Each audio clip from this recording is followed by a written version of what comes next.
Nuk e të drejtën, asë një formë të vazhdojsh këtë seancë pa më siguruar mua materialet edhe në gjuhën shqipe, ndërka që ti mere si duash fjallën të cilën unë sa po e thash.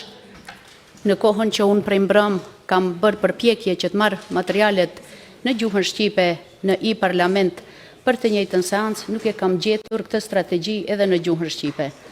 Tani, unë nuk e di si qëndron puna me tëftuarit tjerë të cilët janë thirrur nga këshillat lokale, nga komunat, me gjithatë unë si deputete e këtij kuvendi, nuk kam arritur që t'i kem në dispozicion materialet edhe pse prej mbrëmi kam kërkuar vetë, ndoshta do t'i gjej të varura në i-parlament, ndërkaq që sot kam kërkuar ndihmë edhe nga shërbimet këtu në kuvend dhe nuk kam arritur që t'i kem materialet edhe në gjuhën shqipe.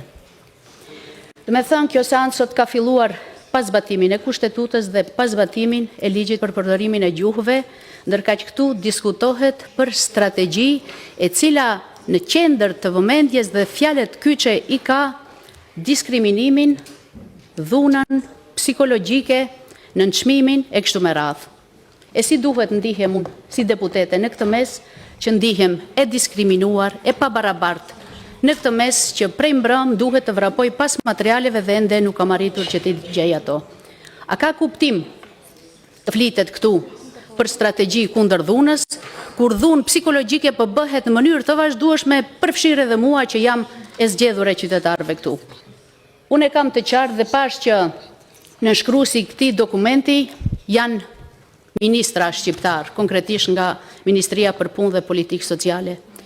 Turp për ata, po ama edhe turp edhe për ju që guxoni ta filloni seancën në këtë formë.